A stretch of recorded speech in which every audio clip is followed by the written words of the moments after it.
Joining us live now is Stephen Jones, Shadow Assistant Treasurer. Stephen, thank you for your time. What do you make of the Prime Minister's comments? Should he be taking a much harder line with Westpac on this? Well, I think both the CEO and the board of Westpac are in a very difficult position indeed. It's hard to overstate the enormity of what's gone on here. We've got a significant 23 million breaches of Australian law.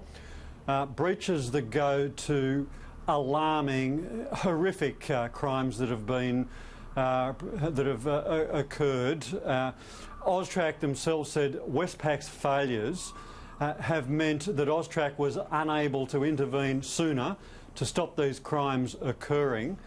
Westpac themselves have admitted that the faults have gone on, so there's no dispute in court about whether these crimes existed. The only dispute is as to the penalty that will occur.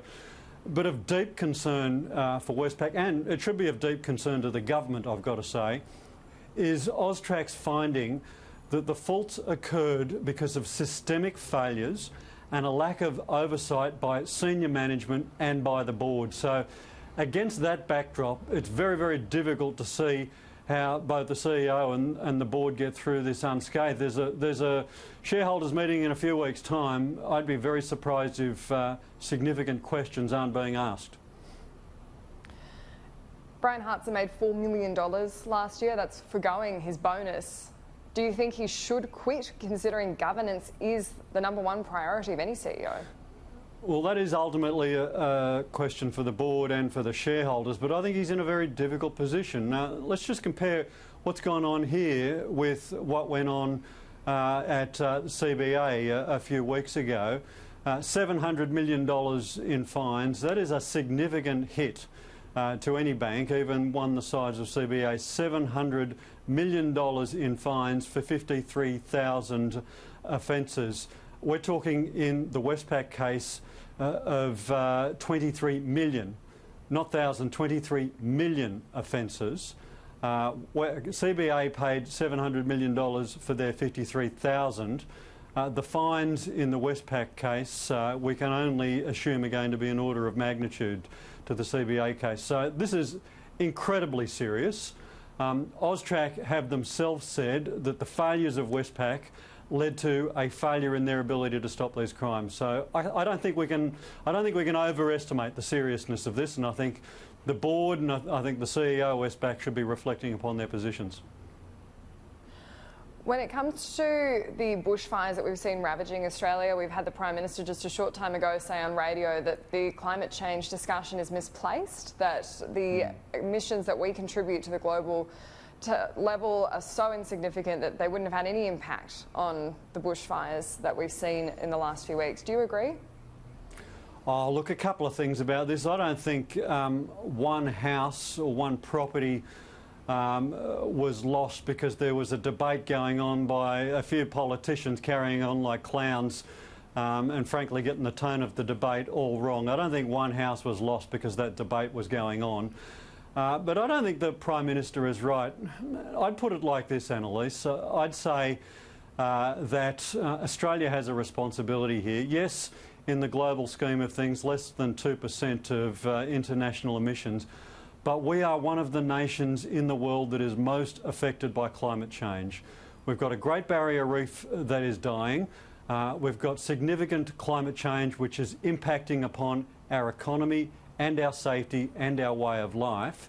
Yes, we might be an overall, in the scheme of things, a smallish emitter, a high per capita emitter, but we need to be sending a signal to those big emitters, to China, to the US, to India, that we are willing to take serious action ourselves at the same time as we're asking our international community to take serious action. It's not very well, it doesn't really sit very well for us to be saying we think the rest of the world should be taking serious action, but we're not willing to lead in that respect. And I think that's where the Prime Minister's comments let us down a bit.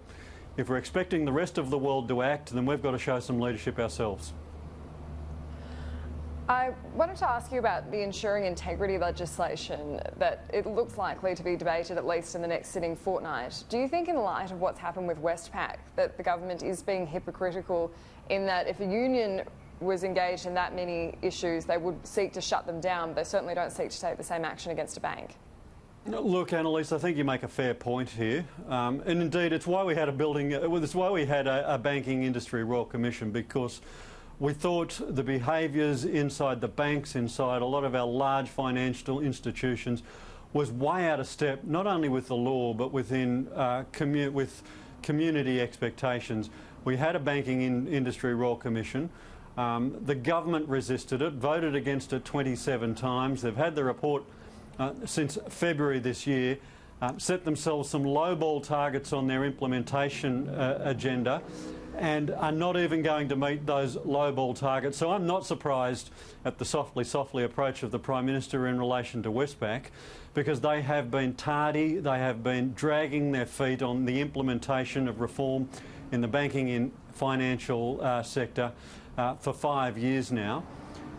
57 recommendations to government in the Hanson Commission recommendations.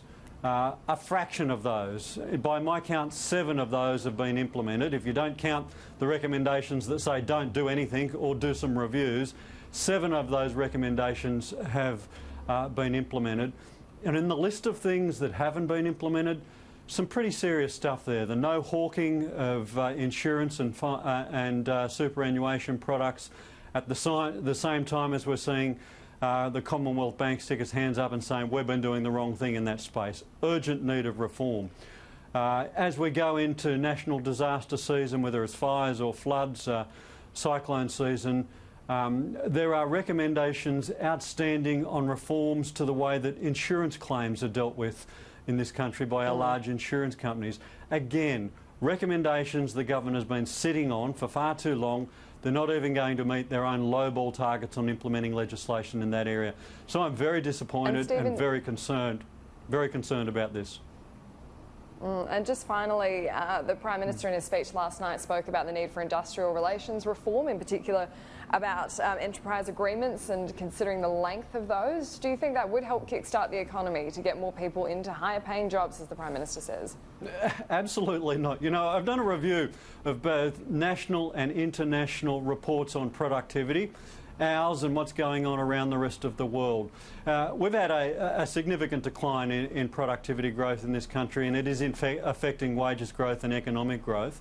In all of those reports, whether it's the Productivity Commission, the OECD, the IMF, or reputable bodies such as McKinsey or Brookings, they all say human capital, they all say deepening our digital diffusion, the uptake of digital technologies. They all say education, training, management expertise. None of them say the alarming problem we have with productivity in Australia is industrial relations reform. They don't even get there. So why, when the government is faced with a productivity crisis, do they break glass and hit IR reform? It's because they're ideologically blinded and they're missing all the big moves. How about we tackle the big problems with the national electricity market? Productivity Commission says in urgent need of reform, but we've got probably the most underperforming minister in the government's cabinet responsible for it. It's responsible for all of the failings, still no reform to the national electricity market. So why do they go to IR when there is such pressing need in all of these other areas of reform? Stephen Jones, thank you for your time.